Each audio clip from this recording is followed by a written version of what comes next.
Hello and welcome back to another video from Custodes Central, and today we're going to look at army construction in 10th. Don't know about the longevity of this video since I hear rumours about a balanced patch coming on the 7th of July, but I think this will help Custodes players the most now that we can get. So I think this is something that I think a lot of players would be interested in terms of how to construct their army list, what would be good, what would be not good, etc. So let's just talk through the state of the game as of today. Obviously, Eldari are broken. You don't need to think about how to make this matchup better. You just pretend the matchup doesn't exist and you wait for them to get nerfed. That's it. I don't think there's anything you can do to give you a favourable matchup into Eldari. And even if you tried to make that matchup, 2% better, I think it probably just hurt you into the other matchup. So you just pretend it doesn't exist and you play competitively with kind of a gentleman's agreement with whoever you're playing with so that you both try and have fun. Obviously, if the Eldar take a very suboptimal list, I suppose you could have a game, but at that point, it's not even a good practice game, because what you're trying to do is you're trying to practice the game with the list, with the unit cards that you have for the point costs that we may take some slight nerfs, maybe, but you're trying to get reps in to understand, how 10th works, what would be good in your list, what would be bad in your list, etc. And it's the same sort of thing as with the Knights matchup. You just pretend it doesn't exist. So I think by design and 10th vehicles are much harder to kill. So with the way that toughness has expanded now, before you used to be able to wound everything on 5s if it was tougher than you. Now it's on 6s. This is very significant. And obviously with the AP reduction and everything getting cover, your small arms fire just doesn't have the AP values to cut through the cover saves, and the high armor saves generally of vehicles. So as a result, you can't just mass fire lots of small arms into something like a knight and expect to do good chip damage. You will still do chip damage, but it just might as well not exist, right? So another reason why the knights are so powerful now is multi-function weapons are not as good into heavy vehicles anymore. So before you could take a power fist, it would wound most vehicles on 3s or 4s. Same thing with kind of melter guns. It would typically win things on 3s or 4s. Had good range as well. So if you just took a bunch of melter guns and fists, power fists, you would have tactical flexibility into killing elites, characters, monsters, vehicles, etc.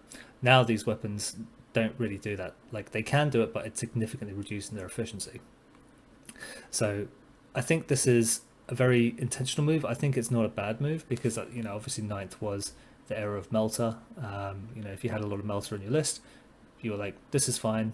If you didn't, it felt pretty bad because melter just beat everything other than hordes.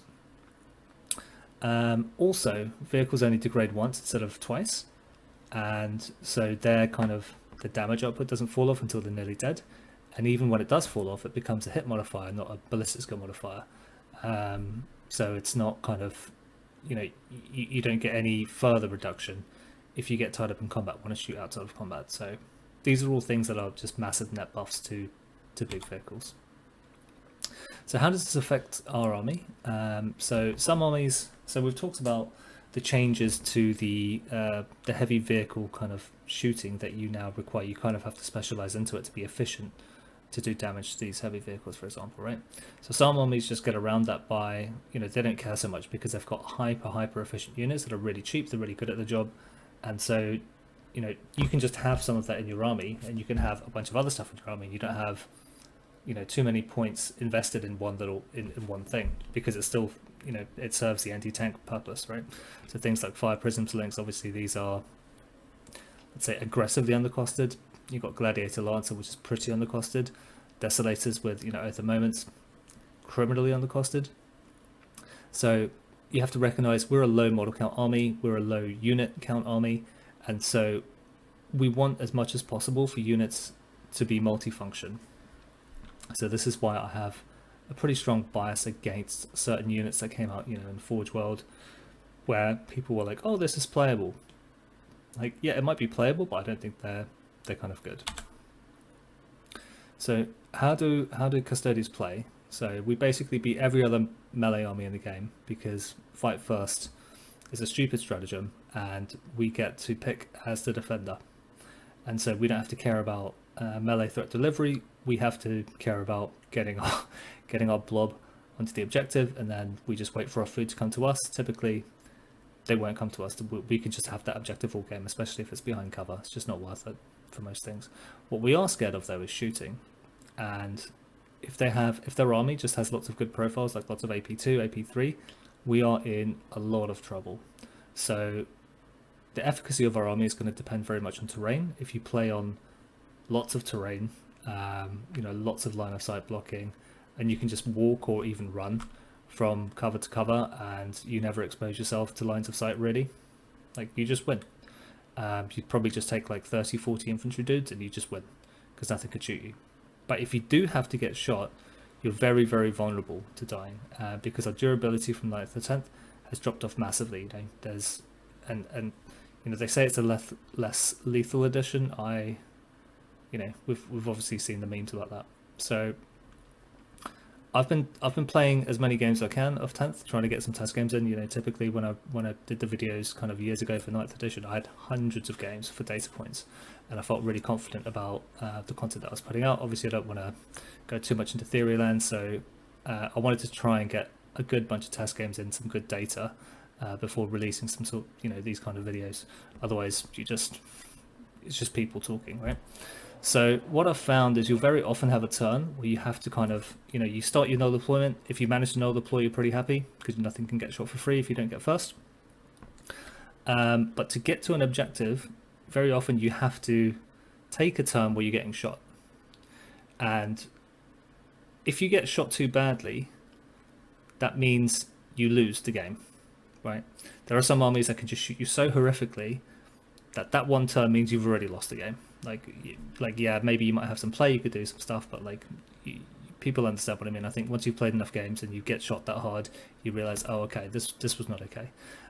So you want to really, figure your way around that. So you want to have some high movement stuff. You want to have some infiltrate units. You want to have some scout units, because the point is, if you can get to an objective turn 1, you can deep strike turn 2, so you don't have to cross this area of walking through death.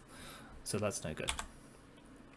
So another thing when you're constructing, and this is less about construction but more about playing, is you have to understand we're a skew army. So people complain about knights, they should really be complaining about our army as well, because we're an army of 2 up, 4 up. So what does this mean? In an edition where almost everything gets a cover save, unless they're really close to you and you don't get a cover save, or they have some ability, or whatever, you can just ignore AP0 and you can mostly ignore AP1, because if you're saving on 2s, it's kind of like they're not shooting, yeah, buckets of dice, blah blah blah, right? But if you're saving on 2s, you can just basically ignore it.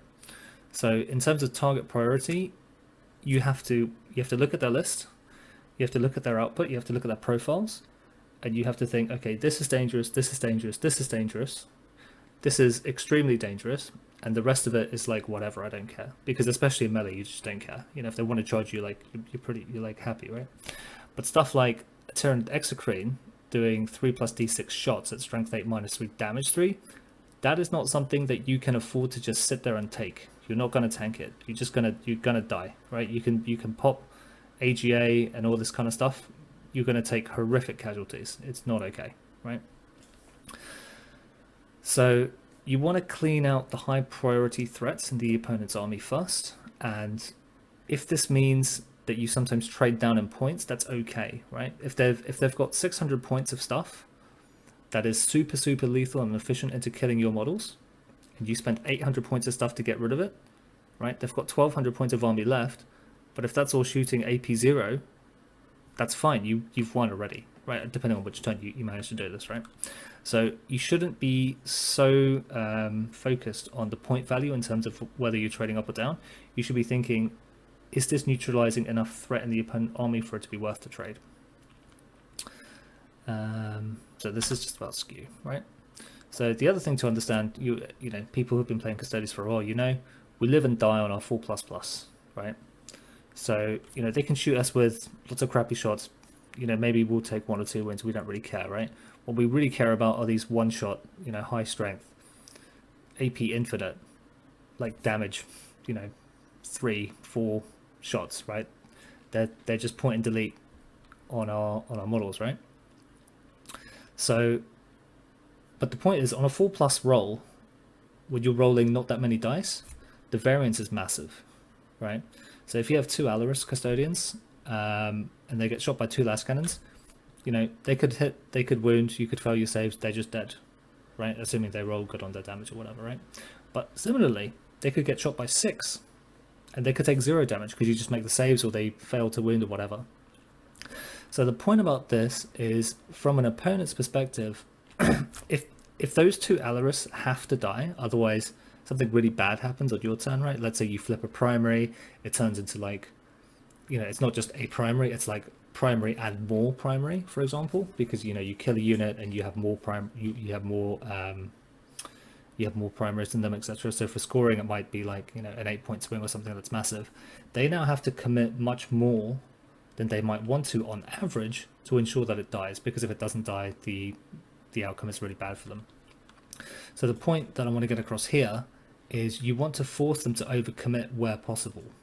So you don't want to allow them to have choice of shots, right? Where, you know, all that, basically when you do your shooting, you should always do the shooting that has limited targets first, and then the units that have target choice, they should shoot last to figure out where does the overspill have to go, right?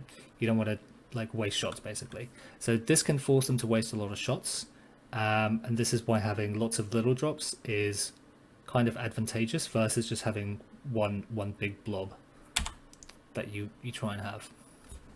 So we're going a bit on a tangent now, but going back to the 10th edition being focused on kind of, you have to have specialized anti-tank guns, right?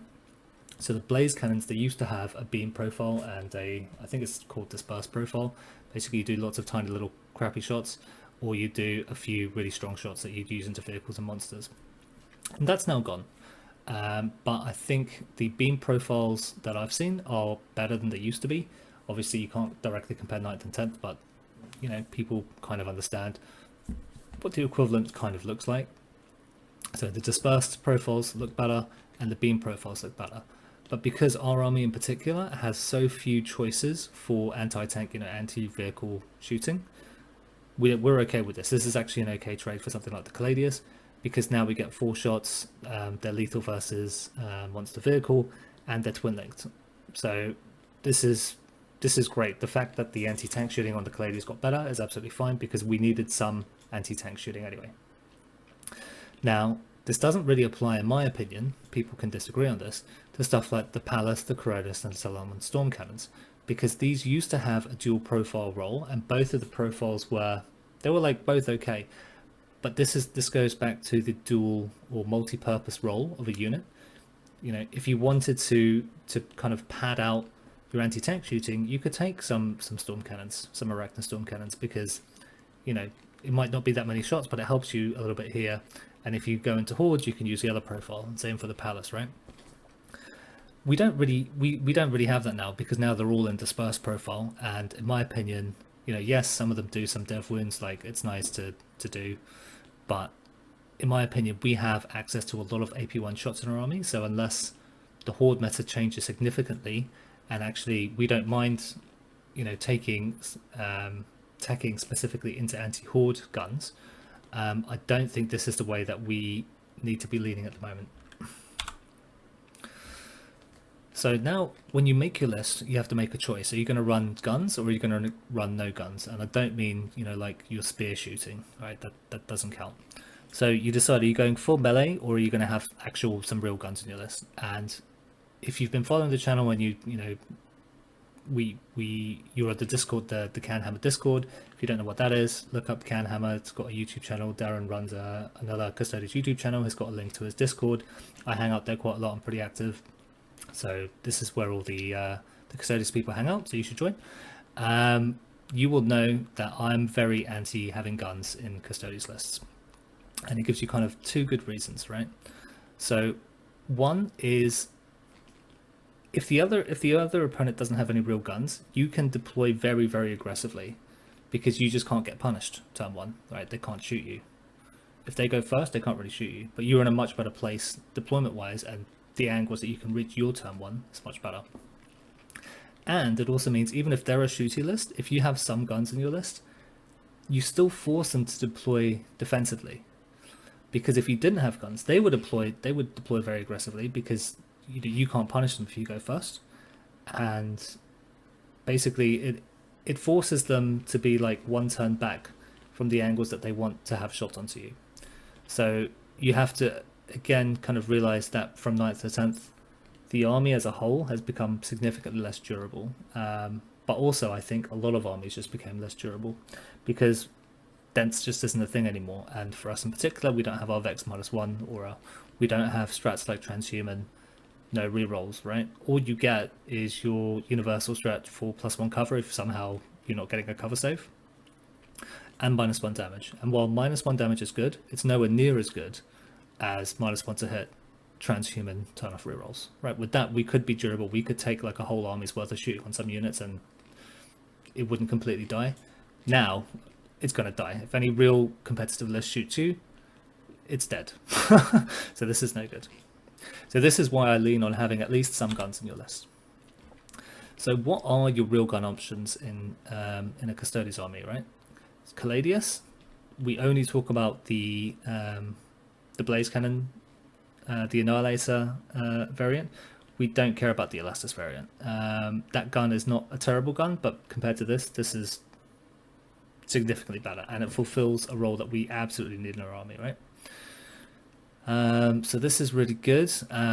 It can hide because it's not towering. We'll go through some of those other kind of things, but there's enough terrain in the game where you can null deploy callidus from a lot of angles. Sometimes it's a bit tricky, so you have to be careful about deploying other units first. You should try and figure out, can I still null deploy your callidus? This is a really good gun. Land Raider, this has worse guns than the callidus because it doesn't get lethal hits. It's not twin linked, but you still get 4 less cannon shots, and the Hunter Killer. But this is still okay because this gives you transport capacity. It gives you the additional kind of movement on the disembark, and we had the previous video about kind of threat ranges from deployment from a Land Raider with a Blade Champion inside, and these are kind of big. So this is not terrible, and obviously if you remember we have the smoke keyword on the Land Raider, so this gives you some additional durability because this is now giving you like a source of -1 to be hit, which is pretty significant. The Orion, I think, is just way too expensive now that we've seen the points for the Forge World. It's just way too much. The Ares is, if we could get like a free redeploy after we know who goes first, it's probably playable. I still think it's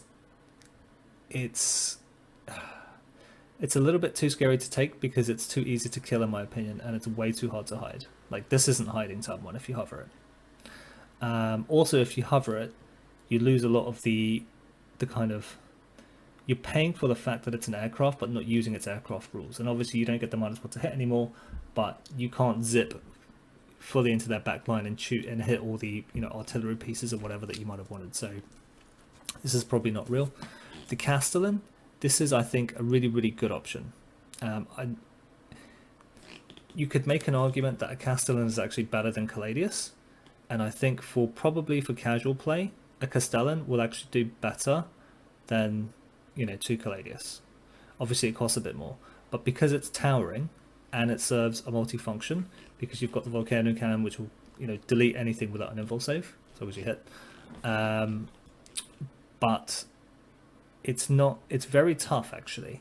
So T13 is a good breakpoint because a lot of anti-tank guns are strength 12, and it has a 2-up save which goes to a 1-up in cover. And if you compare this to a Crusader, which also has pretty good guns, but when you look at the defensive profile, T12 3+ versus T13 2-up is like a world of difference in terms of how easy it is to shoot this down. So obviously there are a lot of lists, a lot of competitive lists that can one-turn a Castellan pretty easily, like Space Marines one of them, Eldari one of them, probably Knights.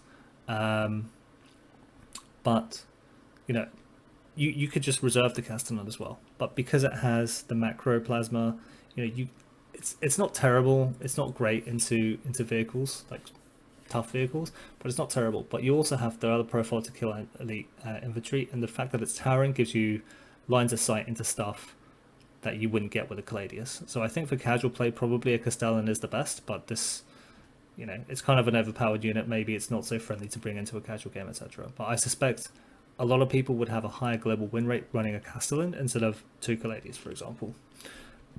But also we're expecting the Castellan to get kind of nerfed along with all knights, so maybe this wouldn't be like the kind of the best practice list to take.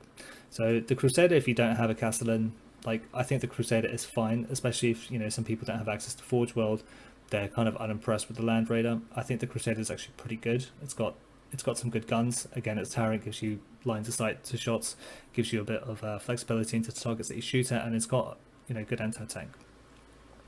So Warglaives are a budget option. I think people are more likely to have Warglaives than a Castellan, for example. They're okay. I think they're okay. Again, if you don't have Forge World because you know resin's expensive, etc. I think Warglaives are a fine addition because you just need some anti-tank shooting. It kind of sucks that the range is a bit short on the thermal spears, but it's still better than not having the guns, basically, for the reason that, you know, it's better to have guns than not have guns. Porphyrion is amazing at killing tanks, monsters, vehicles, all that kind of stuff, but it is a lot of points, and there's definitely, in my experience, a break point where you have too many points invested into something that is very inefficient, right?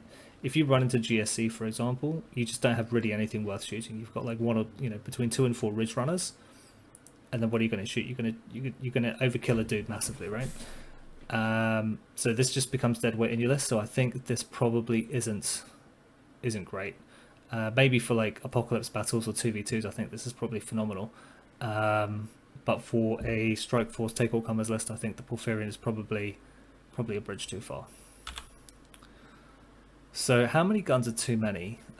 So I went through a phase of, you know, trying to figure out how many guns can I take before it bites you, and then I ran into like a really well piloted GSE list, and I was running 3 callidus, and you would think, oh, that's not too many, but it really felt like too many because I didn't have enough stuff to screen them, and they were overkilling stuff, and they just didn't have the volume of shots. And here we were really missing the kind of dispersed profile on the blaze, because then, you know, your tank couldn't get wrapped, right? If you had the blaze with the dispersed profile, you just go and it would all die. Well, not all of it, but enough of it would die that you might be able to retake the point or something.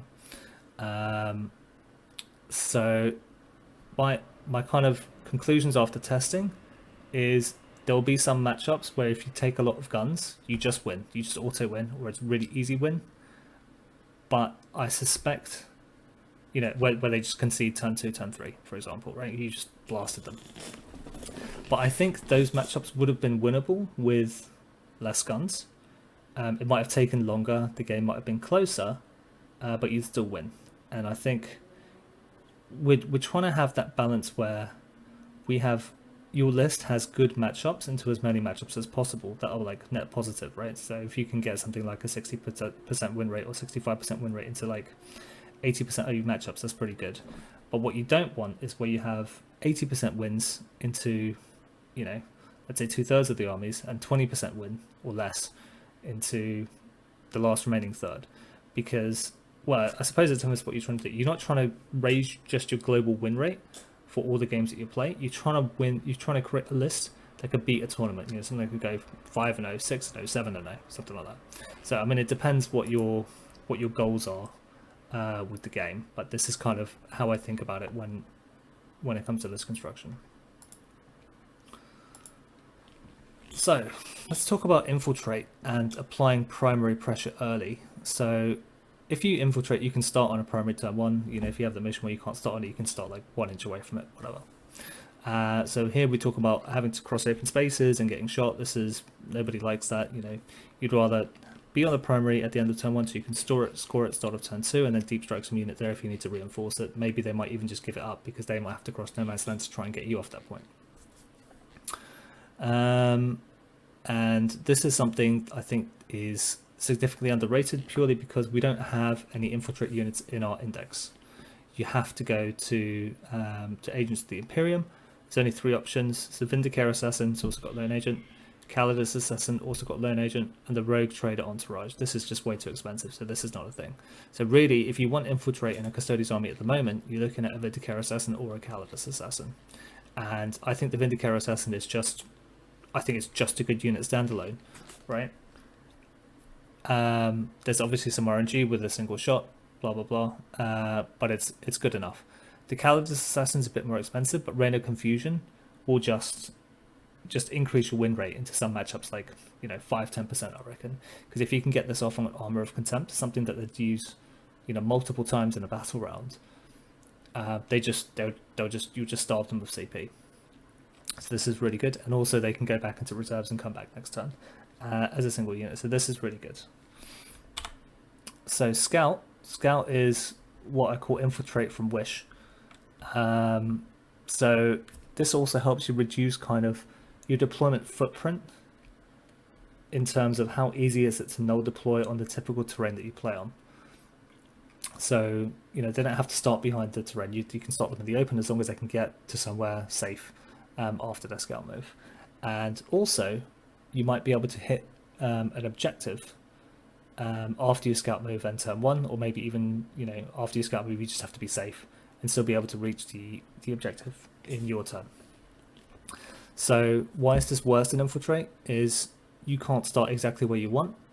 You can get blocked out by your opponent's infiltrating units, because I don't think you can move within 9, even in 10th, during your scout move, or maybe you can, I'm not sure. I think that's the case anyway. And also you might be able to get blocked by your opponent's scout moves if that's the same way that you can't scout within 9 of an enemy unit. So I think the best choice here is the Eversor Assassin. This is 75 points. This is Scout 9.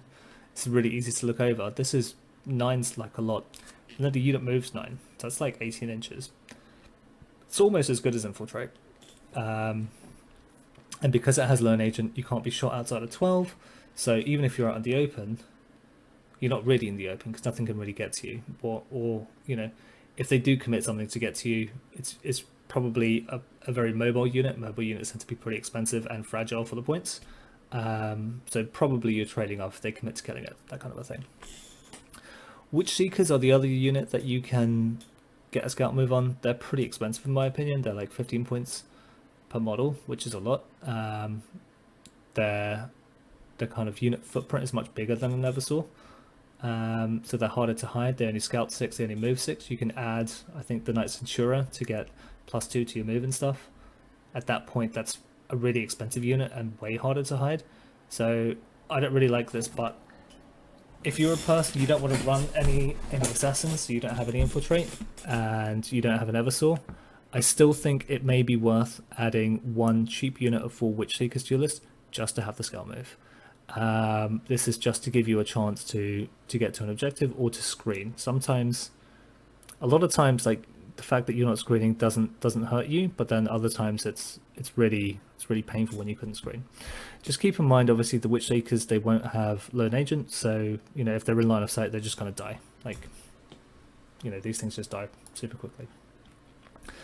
So another utility piece, I think, are up-down units. So like Alaris from the Golden Light, at the end of opponent's turn, you pick them up, and then they come back on your turn as a deep strike. So this is also useful because now you can deep strike turn 4-5, depending on when you pick them up in the opponent's turn. Typically, reserves have to be down by the end of turn 3. So this is useful, but obviously just the ability to move something from somewhere to the other side forces your opponent to screen or get potentially punished quite a lot. And the other thing to realize is, even 2, you could take more than 2, right? Even a unit of 2 Alaris is a credible threat to 5 intercessors or 10 guardsmen or whatever. This is a real threat, right? Because if they don't deal with this, they could make a charge, or if they leave it alone because they're doing an action, 10 guardsmen, they're not going to do anything to 2 Alaris, right? But on your turn, your next turn, they can walk up, blitz everything, or charge it and kill it all dead. So yes, Aquilon can do this, but this is just pretend Aquilon don't exist. They're just, in my opinion, they're like an actually unplayable unit. Like, yeah, you could play it, but not in competitive, I think. Callidus Assassin can do the same thing. Obviously, this overlaps with Infiltrate. But obviously, this is much easier to kill because if you've ever been shot at one of your assassin units and you looked at their toughness profiles and saves, you'd be like, oh, this will die to bolters. Like, not 5 bolters, but you'll die to bolter fire basically. And then the other thing you want to have in your list are cheap bodies, and I call this like for screening and secondaries. So a lot of the lists that I'm seeing in Custodes, they just have 0 screening. They're just all in on the killing. And that's fine for most games, but then sometimes there'll be something where you wish that you would be able to screen. And if you can just chuck, you know, what are exaction squads? So 35 points, 70 points for 2 units to screen, it's massive. Helps you massively. Now, in a lot of games, those exaction squads, you might think, oh, they won't kill anything. They don't have to kill anything, right? It's their job to screen and die or do some missions for you, right? So, again, if the opponent's list is based on some sort of deep strike or some sort of teleport or something like that, some kind of janky thing, if you can fully screen out your side of the board and they can only deep strike in the front, they might as well not have that ability, but probably they're paying for it in some way in points, or the rest of their list construction, because they were planning on being able to do that, but now they can't. Now, one of the nice things is in 10th, your strategic reserves can come in on any board edge on turn 3, which means you can do it in their deployment zone. Turn 2, your only restriction is any board edge apart from you can't arrive in their deployment zone. So there used to be the arguments in 9th about, you know, which board edge is it, and if it's not the board edge, but can you still come into the deployment zone? All of that's gone now. You can just clearly come into their deployment zone on turn 3. So what else can they do? If your opponent doesn't have, you know, 3-inch deep strikes, don't have indirect fire, or they're not really close to your backfield objectives, you can just hold objectives for like 35 points. This is really good because now you can project more force upfield. You don't have to hold your point with, you know, some dudes or a tank or whatever. That can all be moving up forward, as long as you're screening out. So what else can these cheap bodies be really useful for? I find them really, really good for mission play. If you don't need to screen, you don't need to have a sacrifice unit to start a trade up kind of chain on like middle objective, for example. Just put them in reserve and just wait to see if you get a good tactical secondary, for example, like behind enemy lines, walk in, score it, engage on all fronts, walk in, score it, cleanse. Just do the action with something, you know, that's already on an objective, right? Because you don't want to like cleanse with like even 5 guardians. You don't really want to cleanse with it unless there's nothing to charge or nothing to shoot, that kind of thing. Deploy teleport hammers, it's free. Investigate signals, free, right? And you can do this with, you know, 35 point dudes. If you don't have 35 point dudes, the exaction squads, I understand that they're kind of tough to buy. Yeah, just use 4 prosecutors. It's not as good because they're slightly more expensive, and obviously sometimes you end up with a list that's like 2005 points, 2010 points. That's really annoying. In my opinion, the exaction squad is better because even though they don't have the 3-up save, for screening, 5 bodies is better than 4, and also I run them with the shotguns. I'm not sure that's the best, but this is like, it's not a great gun, it's a pretty terrible gun. It's like assault 2, strength 3, AP 0, damage 1, right? But this is volume of shots into horde. So, you know, you could drop in and you might be able to kill like 3 guys or something, force a battle shock test. So I think the exaction squad are slightly better than prosecutors, but it's not a massive deal if you don't have exaction squad models. So now you've got your guns and utility sorted in your list. What do you take, right? So I think the really easy picks are Guardians, Wardens, and Alarus, and you lead them with a Shield Captain, a Blade Captain, or Trajan. And this is just really easy. Like I think it's not that hard. You can run other stuff. You know, people want to run like Telemons and Dreadnoughts, and what else would be playable? I don't know. So let's stick to those as examples, right? The Forge World Dreadnoughts. Like, I don't think they're good. I think they're probably playable, but I don't think they're really good. If you want to run just the good stuff, I think it's just, you know, Guardians, Wardens, Alarus, and the HQs. The Sisters, I probably give them all a miss. Who's the other character that gives them -1 AP and melee? I think it's not really a bad unit per se, but you compare it to the other HQ choices, it's actual trash. It's actual trash. So these easy picks, what do? They kill things, they flip objectives, they can kill hordes. right? Because, you know, the guns are assault, you know, you can move a lot, you can shoot. It's not too bad. 5 attacks each is a lot. You blend horde. The AP is good, the damage is good. You blend elites. And even into vehicles and monsters is pretty good because you've got Slayer of Nightmares or something for +1 to wound.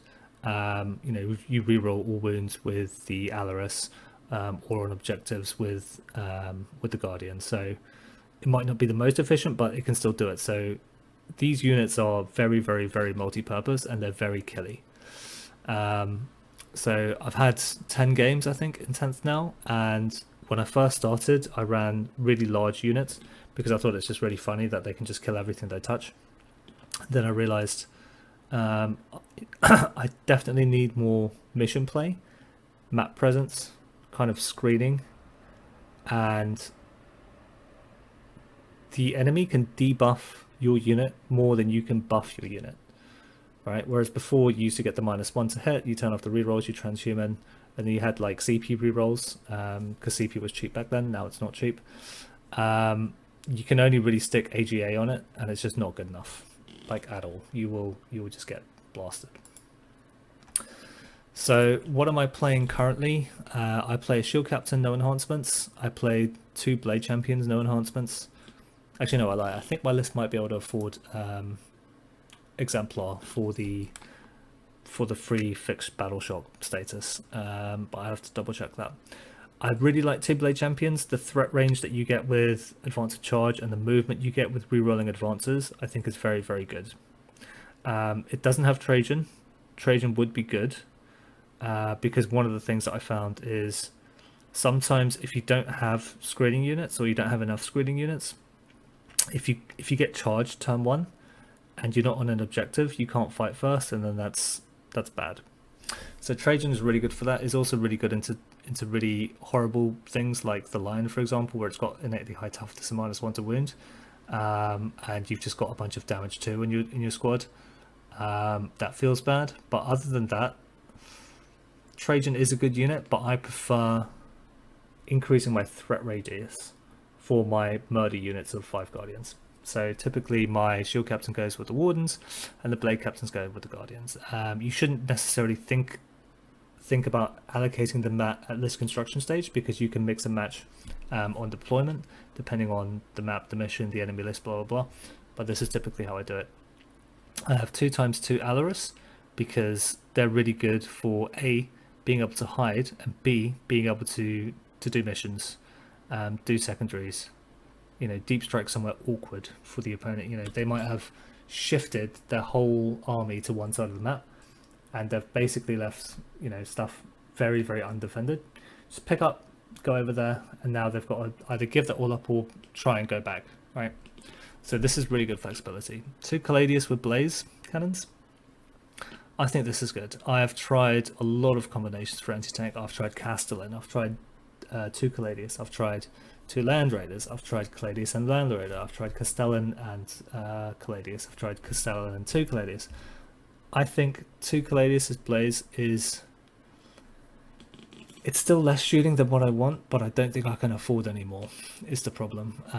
Double Land Raider. The Land Raider is really nice with the Blade Champion and the 5 Guardians inside, because you can move 10, disembark and charge with the reroll. That's nice. Or you can disembark 3, move, advance, charge. These movement things are nice, but I found that the Land Raider, the shooting's too inconsistent, and if I'm honest, the shooting with 2 Callidus is inconsistent, even though on paper it's not supposed to be. In actual practice, it can be infuriating when you just keep rolling those ones, but it is what it is. So I think this is about where I want to be, because I've ran a list with 3 Callidus, and it felt really bad into lists where you had nothing worth shooting, and you really just missed the dispersed profile. Vindicare Assassin, you know, for character sniping, but mainly... That's, at first I thought the character sniping was amazing, but now I think I'm taking it mainly for the infiltrate and lone agent. Eversor, I'm not taking for the killing ability, I'm taking it for the scout move, and the fact that it's a credible threat to trash, right? It's not really going to kill anything worth killing, but it's a threat. It's a credible threat to trash, and it has the scout move, and the exaction squads are just for the mission. So I'm dedicating quite a lot of points towards mission play, screening, infiltrate, all this kind of stuff. this will help you massively. I think it's weird because now in my games I'm not just rolling over everything and murdering it, or I'm just like auto losing. Now it's everything is a bit of a struggle, but you know, if you outplay your opponent, you have chances to do quite a lot of stuff. So anyway, this is my list at the moment. Hopefully this has been helpful or thought provoking to some of you thinking about, you know, how do I construct my my Custodes army in 10th. And we'll shortly cut to a video into TTS on kind of we'll revisit the value of infiltrate and scouting on TTS. Hi guys, this is just an example of a map where infiltrate and scout moves are super useful. So you might end up on a mission with terrain that looks something like this. This is the sweep and clear mission, and you can see, for example, that the green area is our deployment zone. You can see that there are windows here in this terrain, and you can see if we want to null deploy, we have to look somewhere around this region. So if we wanted to say, let's say we had a unit of, let's say 5 guardians here, for example, and you wanted to get them on this objective, you can get them there with an advance roll, and you could have a blade champion to re-roll the advance roll. But if you want to get everybody safe behind the ball, it's very difficult, right? You would have to, even this wouldn't be necessarily safe because something could pop out and you'd get angles here, right? But to get in fully and for the squad, you're looking at a very big advance roll, and probably even with a 5 or a 6, you probably can't get the whole squad in, right? It's just too much. So what ends up happening is you end up advancing. Let's say you get a decent roll and you go like this, right? You may or may not be on the objective, but you are in the open, and you just have to eat a ton of shooting here, and you don't want to get shot as Custodes. So what you can do instead is you take your vindicare and you just go, okay, he infiltrates, he just starts on the point, right? This stops other infiltrating stuff within 9 if you want. I mean, you don't have to put him here necessarily, you could put him anywhere else, and then he can just walk into the point turn 1. He might not be able to shoot. That's absolutely acceptable if you only have one infiltrating unit. If you have an objective, a primary objective that you can't reach safely turn 1, I think this is absolutely fine, because now you just start on 1. And if the opponent doesn't have an infiltrating unit and they don't have something that moves very, very fast, like fly infantry, which is seemingly extremely expensive in 10th, you see the price of a Vindicare. You just start with primary pressure. So what you can do is you can force like a massive overreaction from the other side. You know, they might deep strike something here that's, I mean, this is trivial to kill once you get within 12 to counteract lone agent. But you might force them to commit something to this, which they don't want to do necessarily, and this will be very close for you to clean up in another turn. Alternatively, you could take something like an eversor assassin and put him here. Remember, this guy moves 9 as a scout, so he's almost safe already, but also he's got lone agent, so he can't even be shot. And if something does come up here to shoot it, you get to clean it up for free. You know, if it was more dangerous, you could have him scout from back here. 9, and he would still be very easily be able to get onto the point. He doesn't even have to kill anything, you know, just the fact that his lone agent and infiltrate seems quite expensive to do just this kind of stuff, but Custodes are a bit limited in the options that they can take, and I think being able to flex into the Imperial Agents aspect of the unit roster allows you to have a lot of tactical flexibility in missions. So where else could they go? Because I think this one is probably better for the Vindicators to start infiltrating. So the Eversor could even go here. Oops. Drag him over. So you can start here. Right, let's say. We'll just move slightly less than 9 to make up for the fact that he was slightly clipping the deployment area, right? He's not entirely safe, but he's got lone agent. So what's going to go out and shoot him, right? If they want to go out and shoot him, they have to get within 12. They have to come here, right? That's pretty close to your deployment zone, especially if you have a blade champion. And, you know, I think blade champions are an absolute must because you get to reroll the advantage charge. Remember the math that we went through with the various charge rolls. So you might be able to trade up, you might be able to wrap something. That would be amazing if you could wrap something that doesn't fly in this area, so this is really good. Let's look at another kind of an example. Let's get rid of this terrain.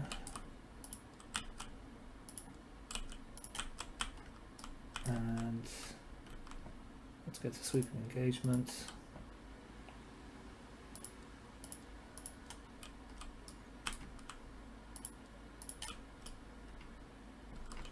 So for our example here, this is less of a big deal, but obviously getting to this point is not so easy. But if you have a scout, if you have an infiltrating unit, you could just plop it here if you want to. Obviously, lone agent here is just amazing because they can't shoot you. You just got full lines of sight. Maybe this is like not an example of a good map, but I assume this is something typical of the maps that you'll see. You just get amazing lines of sight down here. Lone agent means it can't really be shot. If you wanted to, you could start it back here, right? Could touch the point really easily if you wanted to. If you want to get lines of sight, it's hard, and even if you do get lines of sight, you have to be within 12, right? And if you're within 12, countercharge really easily, right? Eversor assassin, good start here. You're on the point, and the eversor is not, you're not really going to kill him with trash. Well, you could kill him with trash, but it'd be pretty hard to kill him with trash, and he's quite likely to wipe out a trash unit on the attack's back, so you won't even necessarily take the point. Or you could try and steal the point with some trash, but then he can clean it up and melee himself. Now you have to remember, these are very, like, Vindicare's 80, Eversor 75. If you force a reaction but they have to spend like 150 point unit to clean it, and you get free movement with a charge, it's just amazing, right? In my opinion. So I think in terms of escalating threat, these tech pieces that you might think are, oh, they're not that good, right? I think they are really good just because we have so little access to infiltrate and scout moves in our list. Now, you might think these are quite expensive. There's also a bunch of you that think Venatori are an okay choice. They're like 70 something, 78 points.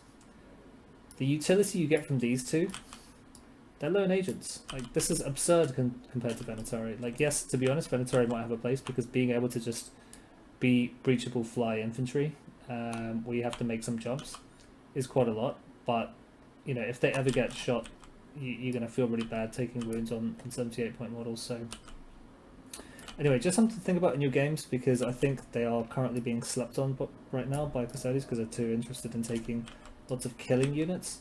But I think playing the missions and applying primary pressure and doing this kind of jank is super useful. And we haven't even really discussed about screening, being able to screen turn 1, for example. If they've got drop pods you don't want to deal with, put in, let's say, let's like an exaction squad. You can just dump them. They can just die. They can exist to do nothing. If you want, you put them here. You've screened out here, for example. Screen out 9. The drop pod doesn't even fit there. You've done your little scout move there. So now nothing can shoot you here. Or you could put the eversor here. Start here. Now they can't really land here if they want to. You can do a lot of stuff with this. Sometimes the map doesn't need infiltrate, it doesn't need scout, it doesn't need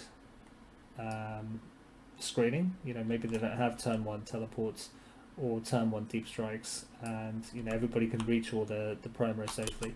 But even then, I think the Vindicare is just not a bad unit for the point value in terms of being able to snipe some characters. Yes, in some matchups, into knights, it's not that good, but or into like another Custodes list, it's pretty hard to snipe a character. But the threat is always real. The eversor is a bit less useful into some matchups, but he can still character snipe if he wants to in melee. It's not super reliable, but it's just so easy to hide, right? Imagine trying to hide a unit of 4 prosecutors here, right?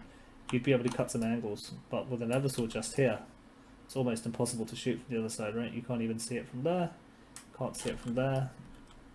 Like, I think these cheap little units, and this guy moves really fast, 9 inches is a lot, so I think this is super useful and underrated, and I think people should definitely consider adding them to their lists. Anyway, thank you very much for making it this far into the video. Make sure you like, comment and subscribe and turn on notifications, and we'll see you guys next time.